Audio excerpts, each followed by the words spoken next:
이 탄생하신 아기의 30 이상과 80종호에서 광명이 솟아서 삼천세계에 두루했습니다.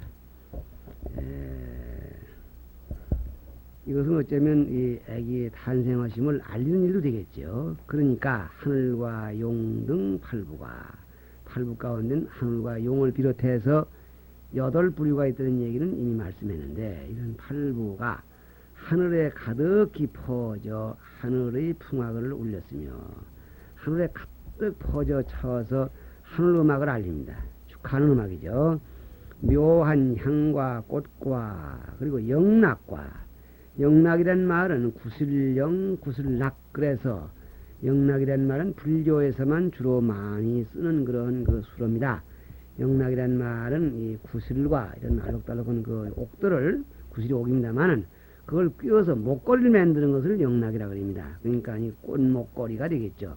요즘도 난 내부에 안 다녀봤지만은 그림이나 또는 텔레비 같은 걸 보면은 어느 나라에서 꽃을 갖다 이렇게 꽃다발로 해주기도 하고, 또 꽃을 갖다가 이 목에다 걸어주는 그런 것이 아주 있는 것 같은데, 그건 꽃영락이라고 할 수 있겠어요.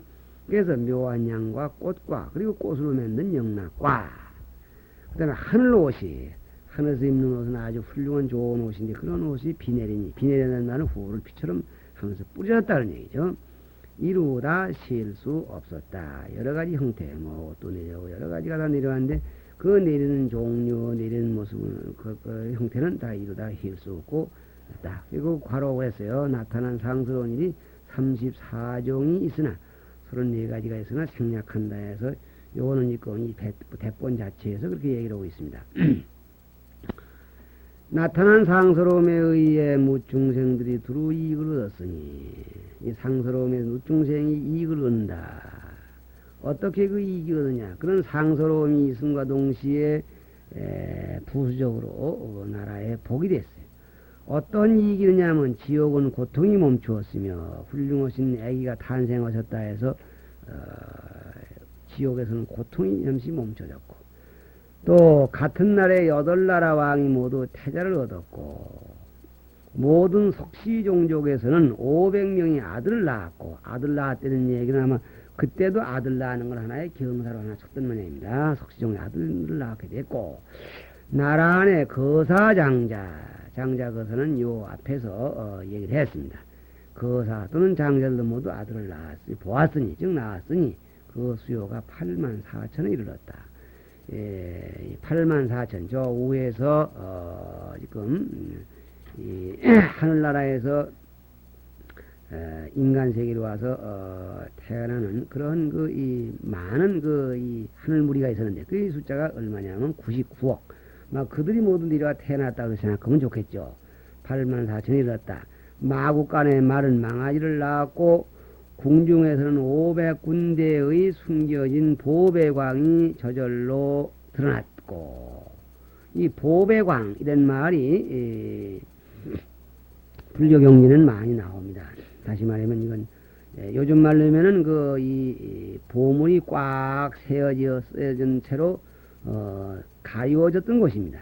그러니까 요즘 말로면 노다지 같은 게 되겠죠. 노다지, 그런 것이 저절로 나타났다.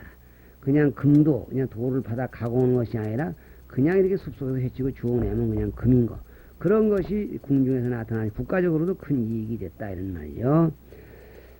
그 다음에 드러났고, 나라 안에 큰 장사들은 모두 보배를 얻어 가지고 돌아가니, 외국에 갔다가 또는 그 국내에서 큰 보배 이익을 얻었다, 이 말이죠.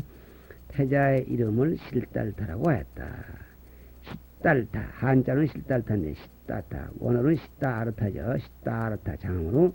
십다아르타는 그 괄호에 십달타는 모두가 길하다는 뜻, 또는 모든 일이 뜻대로 된다는 뜻입니다. 그러니까 어릴 때 부처님의 아기 이름이 십달타, 요거 기억해 두시기 바래요. 아기 어릴 때 부처님이 성불하시기 이전에 전생에 계실 때는 선해보살, 금생에 태어나서 아기 태자로 계실 때 이름을 십달타. 너무너무나 나라 안에 모든 것이 뜻대로 이루어지니까 십달타, 모든 것이 뜻대로 됨. 또 따라서 이 아기를 통해서 나라 안에 모든 일이 뜻대로 되어지다 하는 뜻으로 또 십달타 해서, 이 십달타라는 의미 가운데에는 두 가지가 있다고 하겠습니다.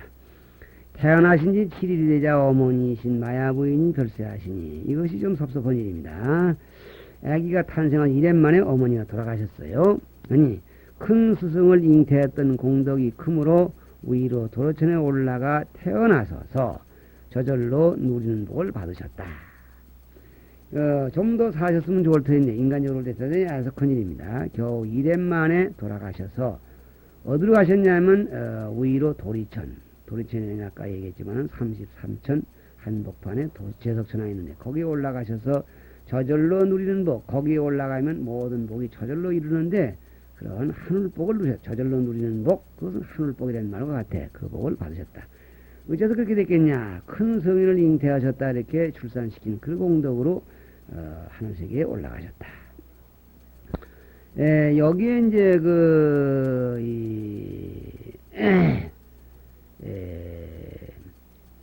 한 가지 그 섭섭한 일이 좀 더 오래 살지 못하고 왜 이렇게 일찍 돌아가셨을까 하는 아쉬움이 있는데 그 아쉬움을 여기서 이렇게 얘기를 하고 있습니다. 태자는 스스로의 복덕과 의음이 무거워서 요 지금 그 태자, 그 시달타 태자죠. 태자께서 저 하늘세계에 계실 때 생각한 일을 여기서 추상합니다.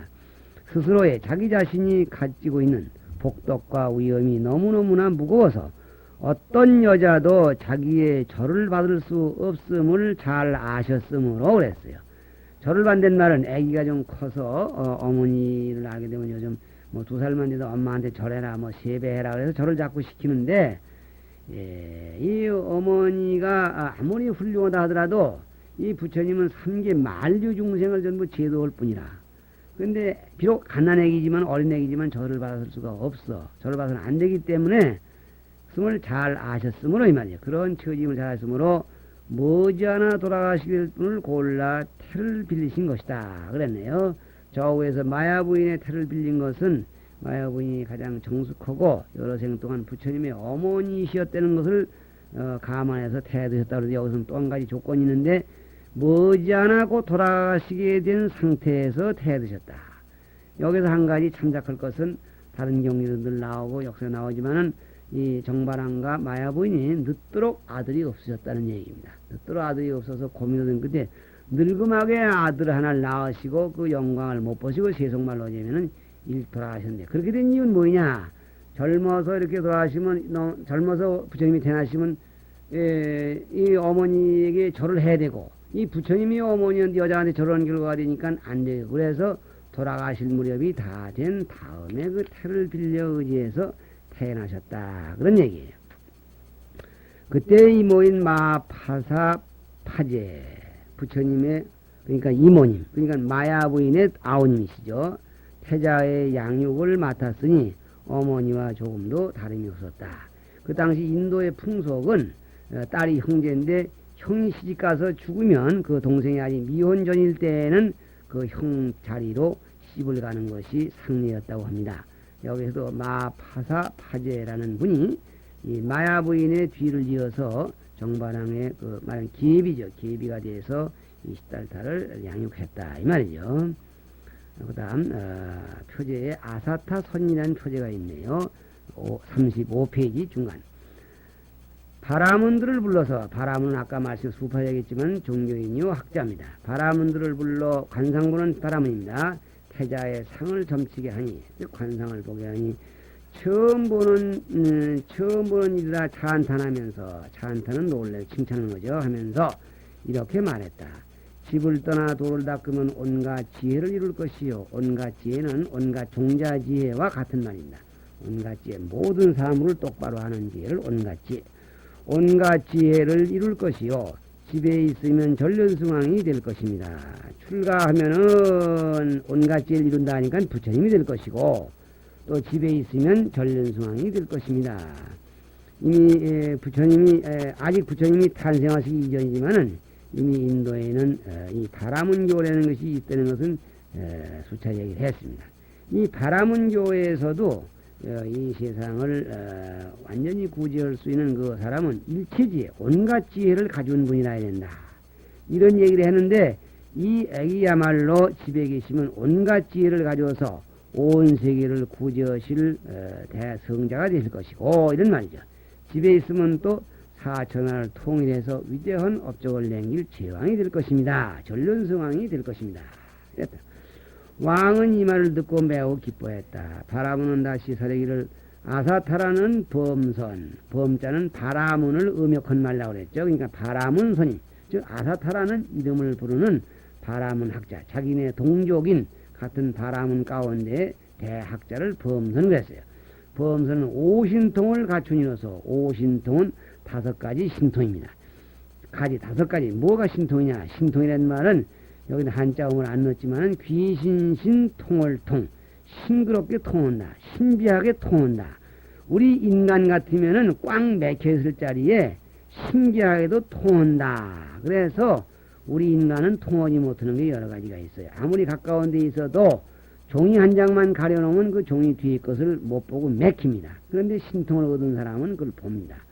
또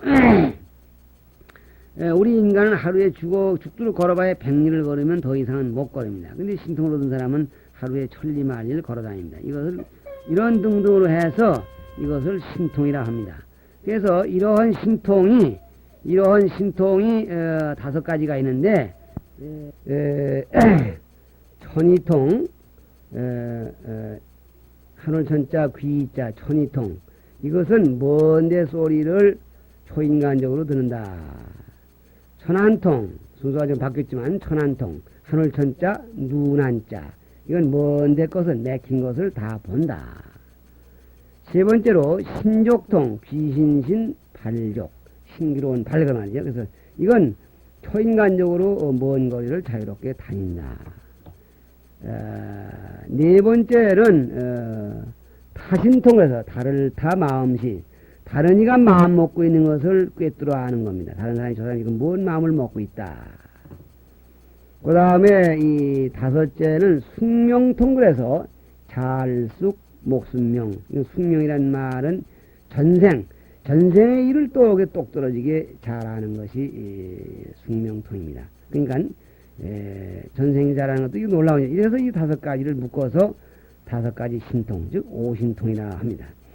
이것이 이제 우리는 갖추기 어려운 일이지만 그런 범선 이런 분들은 이걸 가지고 있고, 이 오신통을 가지고 있는 사람은 그 당대에 가장 아주 훌륭하고 위대한 그러한 분으로 추앙이 됐던 것입니다.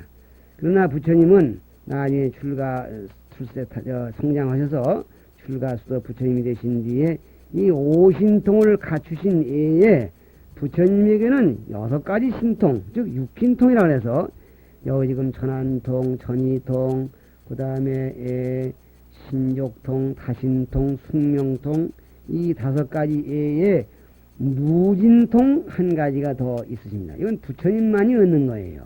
누자는 셀누자, 조금 쓰기가 어려울 겁니다만은 삼수별에다가 그 다음에 죽음시하고 그 밑에 비원자예요. 누자, 누수라고 셀루입니다. 루. 그래도 다할진, 누가 다했다. 즉 번뇌가 다하는 신통. 그래서 부처님에게는 모든 번뇌가 다 됐다. 이건 부처님만이 얻는 신통에서 6신통, 5신통 그 차이를 여러분들 잘 기억해 두시면 다음날 도움이 될 것입니다. 그래서 여기서 말하는 이 5신통을 갖춘 사람이 누구냐? 아사타라는 사람이 있다. 여기서 말하는 이 나타난 학자 자기 자신은 아마 5신통을 다 얻지는 못했던 모양이죠. 그래서 이 사람은 5신통을 다 갖춘 이로서 지금 향산에 있습니다. 향산에 지금 있으니 그의 늑숙한 관상법은 대왕의 궁금증을 충분히 풀어드릴 것입니다.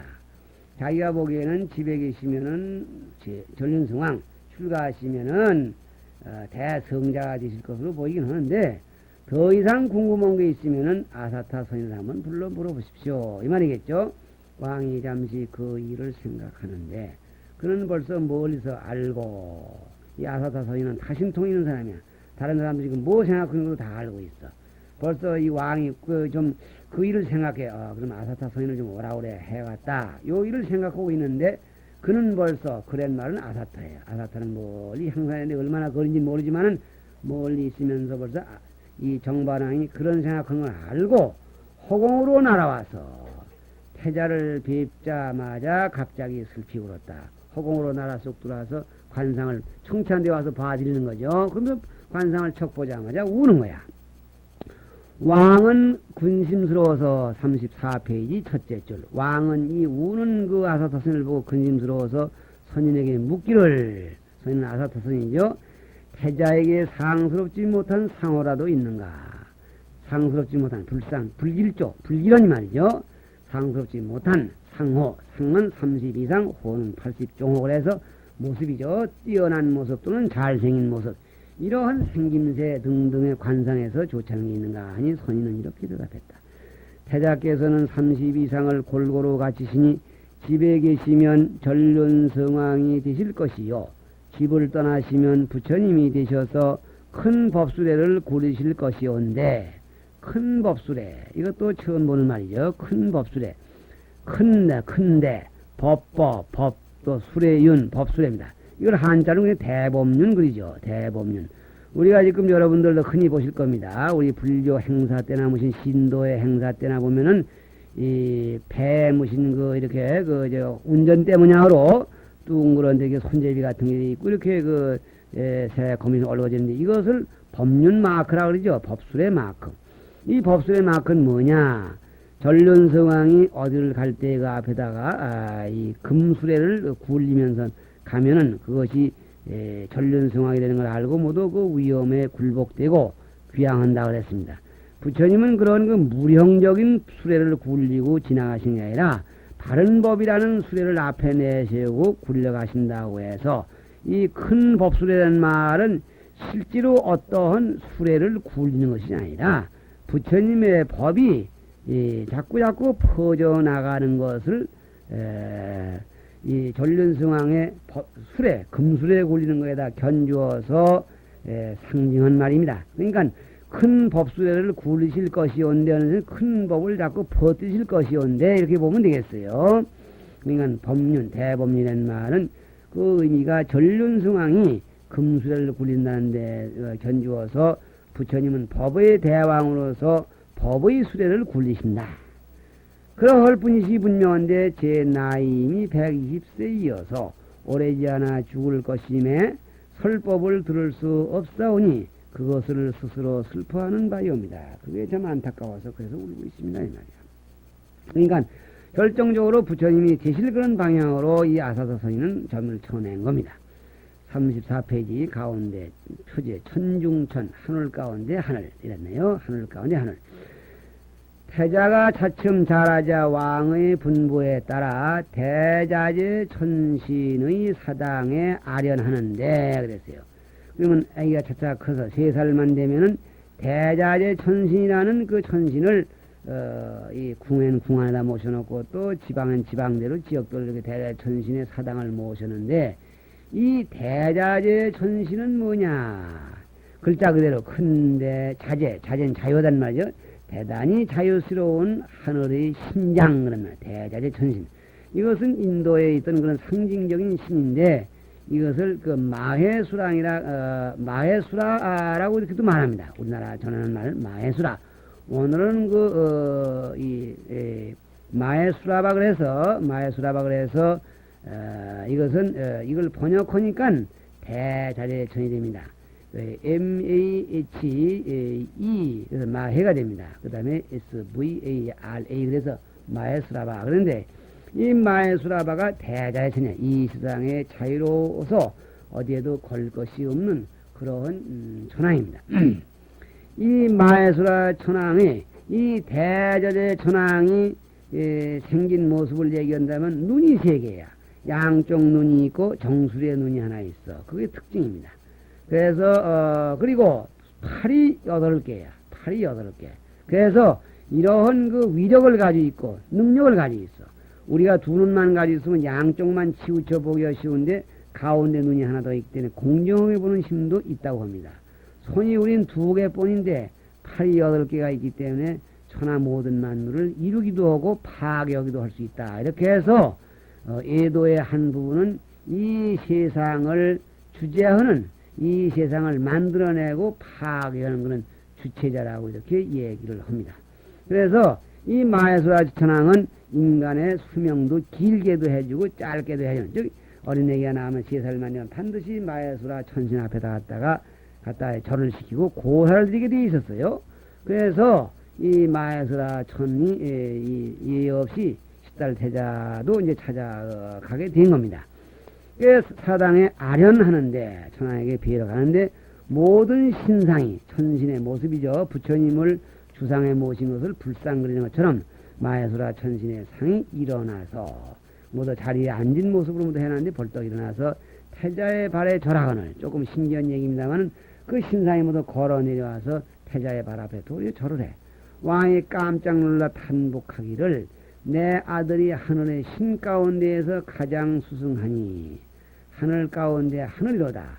이 우주 가운데 높은 데가 하늘이고 높은 가운데에서 가장 높은 곳이 마해수라 천왕이어서 우리 모두가 그 앞에 고사를 지내고 절을 하고 명복을 비는데, 그 천왕들이 오늘날 이 태자 앞에 와서나 절을 하니 우리 아들이야말로 하늘 가운데 하늘이로구나, 이렇게 하고 왕이 좋아하셨다 또는 탄복을 했다, 그런 얘기입니다. 그 다음 표제 소년기. 이렇게 벌써 3살 때 보다 천신이다, 천신이 그냥 신뿐만 아니라 천신을 조상한 이 천상에 나와서 절을 하던 그런 그 특이한 어린애기였었고, 소년기에 들어서는 나이 7살이 되어 공부를 시작하게 되매 온 나라 안의 제일 총명한 바라문을 두루 찾아 태자의 스승으로 삼으니 그가 곧 변우였다. 이 변우라는 사람은 그 당시에 제일 학덕이 높은 사람입니다. 원어는 크샨티 네바라 하는 사람인데, 여기 변우라는 사람이 그 당시에서 아주 참 당대의 그 학문을 아주 대표를 그럴 뿐인데 태자의 선생으로 지금 청에 모셔왔는데요.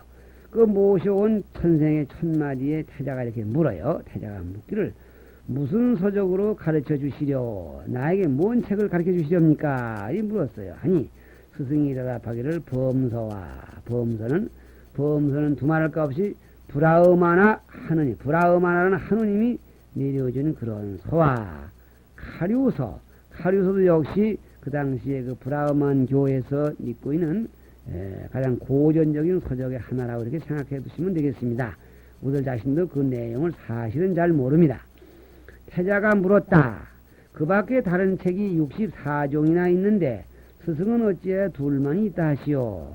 그 여러 가지로 그 학문도 있고 학문에도 천문지리니 의술이니 공법이니 여러 가지 분야에서 사람이 알아야 할 것이 64종이나 있는 걸로 아는데 어찌 둘만 예거하시오. 그렇게 말하니까 스승이 도리어 묻기를, 어떤 것이옵니까? 뭐가 그렇게 여승 2가지나 됩니까? 4가지나 됩니까? 하니 태자가 이렇게 대답했다. 범서와 카류서와 용기서와 건답화서와 아수른서 등이요. 이렇게 해서 이 서적이 등할 때에는 64종을 다 지금 엮어 내려갈 것인데 엮질 않고, 건답화선이 무슨 아수른선이 하는 서적들은 그 다음에 요즘 말하면 인문과학, 의술, 또 뭐 공학, 각 분야에 걸친 그런 서적들이라고 이렇게 이해하고 넘어가시면 좋겠습니다. 이거 역시 저 자신도 그 내용을 자세히 알고 있지는 못합니다. 책에 2글자가 빠졌기에 맨 처음에 배우고 있는 범서에 2글자가 빠졌어요. 태자가 스승에게 그 뜻을 물으니, 왜 2글자가 빠졌느냐 물으니 스승이 대답지 못하고, 스승이 좀 대답을 못하고 나도 왜 그런지 모르겠습니다. 이랬겠죠. 도리어 묻건을, 왜 그럴까요? 이 묻건을 태자께서 대답하시되, 이는 아자이니 무너뜨릴 수 없다는 뜻이며, 요 글자가 둘 빈자리에 아무것도 없는 그 자리는 그야말로 아자다. 이 아자는 그 뭔 뜻이냐? 무너뜨릴 수 없다. 아무것도 없으니까 무너뜨릴 수 없겠죠. 없다는 뜻이며, 아울러 둘이 없는 정직한 도라는 뜻이요. 아무것도 없는 자리에 글자가 빠진 것이 아니라 거기에는 아무것도 없다는 것을 상징하는 말로서 아무것도 없다는 뜻이며, 또서 둘이 없다는 뜻이요. 이렇게 이제 말하니 변우가 그 스승이죠. 매우 부끄러워하면서 왕에게 이렇게 사렸다. 즉, 이 아들 내기를 가르치려니 너무너무나 이제 그 참 총명하고 배우지 않은 걸 어떻게 잘 아는지 모르겠다고 이제 감탄하는 말씀을 왕에게 이제 사려는 얘기겠죠. 왕에게 이렇게 사려했다. 왕에게 사려는 내용. 태자께서는 이건 사려는 말이죠. 태자께서는 하늘과 인간의 스승이시거늘 어찌 감히 가르치겠습니까? 다시 나 같은 사람이 가르칠 수가 없겠습니다. 이 말이야. 온갖 기회와 기술이란 말은 기술 예능이죠. 기회와 서적과 수학과 무술과 천문과 지리를 모두 저절로 아시옵니다. 저절로 안다. 그 7살 된 애기가 어떻게 알았길래 그래 아느냐. 그건 여러 생 동안 닦았기 때문에 배우지 않아도 아는 것입니다. 요즘 지금 우리가 지금 인간이 우리 보통 인간들도 태어나 성장하면 배우지 않고 아는 것이 몇 가지가 있습니다. 호랭이는 안 봤다가도 처음 봐도 안 되는 말이 있고, 또 산에 산삼도 안 봐도 처음 봐도 안 되는 말이 있답니다. 또 그런 가운데 술집에 가는 거라든가 그 밖에 나이 많아지면 여자 좋아하고 여자는 또 남자 좋아하는 일 같은 것도 다 안 배우고 하는 일입니다.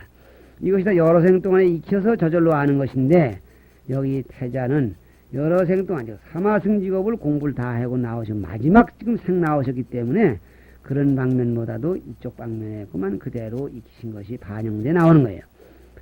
나이가 성장함의 왕은 태자와 난타, 조달 등 500동자에게 분부를 내리시고, 어떤 분부를 내냐면 또 북을 울려 영을 내리시길, 분부를 내린다는 말을 궁중에 있는 사람들 들으라고 분부를 내리시고, 북을 쳐서 영을 내리는 것은 먼 데 사람 들으라는 얘기야. 내리시기를 백성들 중에 용맹하고 힘이 있는 이는 아무날 광장, 시장이라고 그랬죠. 요즘 말은 연명장이죠. 광장에 모여 활쏘기를 겨루게 하라. 태자와 모두 나와서 한번 무술 대회를 한번 하자. 이렇게 했어요. 하였다. 때가 되어 그 귀한 날이 되어 조달 역시 부처님의 사춘 되는 분이죠. 조달이 대중을 거느리고 먼저 나서는데, 코끼리가 문 앞에 섰건을 턱 나오는데 코끼리가 문 앞에 하나 가로질러 섰건을 손으로 쳐 쓰러뜨리고, 코끼리가 언판 힘이 센 것인데 그걸 손으로 딱 때려서 코끼리가 그만 쓰러지게 했고, 다음에 난타가 나오는데 코끼리가 길을 막고 있건을 발가락으로 밀어서 길을 가로 비켜 놓았다. 태자는 이를 보고 생각하기를 지금이 바로 힘을 나타낼 때로다 하고는 곧 코끼리를 들어 허공에 던졌다가 다시 손으로 받아서 다치지 않게 하시니, 그걸 허공을 다시 받아서 다치지 않게 이렇게 코끼리를 공기 놀리듯이 놀리니 대중이 모두 감탄하였다. 대중이 모두 그러니까 힘의 그 순서가 여럿이 보는데 눈앞에 모두 나타난 거예요. 이렇게 이제 1차적으로 힘을 보였습니다. 그건 자기가 가지고 있는 이건 체력을 얘기하는 거고, 그 다음엔 무술에 곁들인 기회를 또 얘기하는 건데요. 모두 광장에 모인 뒤에 북을 세워 관역으로 삼기로 하였는데, 북을 세워 관역으로 한다. 광장에서 무술을 겨루는데, 관역이 뭐냐? 활을 쏠 때 활을 맞추기 위한 그 목표물이 관역이에요. 활을 들어서 관역을 만들기로 했는데, 활의 목표입니다. 북을 근데 관역을 그냥 판때기로 해서 북을 세워서 만들기로 결정을 하고 지금 무술을 시작하는 거예요.